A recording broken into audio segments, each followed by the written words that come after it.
Shammas, and I'm a staff coach at Starting Strength Boston. I was getting into lifting, and I had a set of dumbbells at home, and I was doing strong lifts 5x5 with a set of dumbbells, which lasted all of like a month and a half before I had to get a gym membership. And then at that point, I found Rip coaching, the guy from The Art of Manliness, on his videos. So that was the first series that I found. And then from there, I bought the audiobook on Audible, actually, so I listened to that before I actually bought the blue book. Starting Strength was different and valuable because you have this entire body of work to support what goes into the program. You have 90 pages in the squat chapter about why you do it the way you do it, from the moment arm to the anatomy and physiology. I like having a more concrete methodology as opposed to phenomenology. If you look at a lot of like powerlifters, the way that they do stuff, they're kind of like, oh, lift your chest when you squat and do this and that, and like they just kind of say it because other people do it.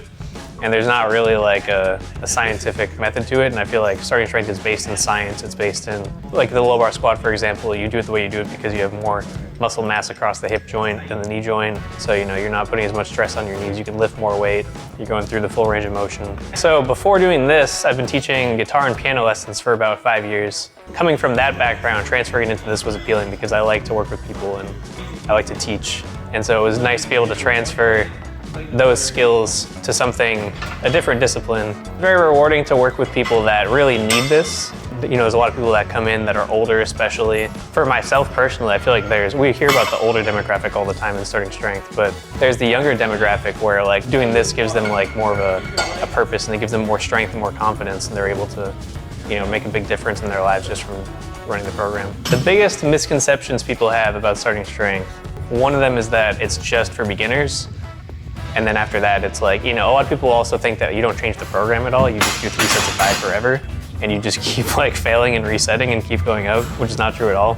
So the program changes quite a bit. The rep ranges change. So there's much more to it than just the novice linear progression. There's also the idea that we don't tailor it to people's individual anthropometries and their individual programming as well. Like we just kind of have everyone do the same thing, I think is a misconception. And like they think that everyone does like a good morning squat where they're like bent over like this, totally horizontal. So, it depends on your anthropometry. Not everyone's gonna be as bent over or as vertical. So it's a lot more individualized than people realize, I think. The way we differ from a gym is that in a gym, it's more about the facility and the equipment. Whereas at Starting Strength, it's all about the coaching and the community, especially. I think that's overlooked a lot. We talk about the coaching all the time where, you're getting specialized coaching. You have eyes on for every single work set. So it's, very individualized, specific training. But then at the same time, you have the community aspect where everyone in their own, time slots for their classes, they form a family and a community and they get used to seeing each other. So they get used to coming in and hanging out with their friends while they're here. So we have people that come in and they say like, I'm so glad that I got to do this today. It's my favorite time of the day, favorite time of the week. So that's a really big part of what sets us apart, I think. Cool. Starting Strength is awesome, and Rip for president. Nice.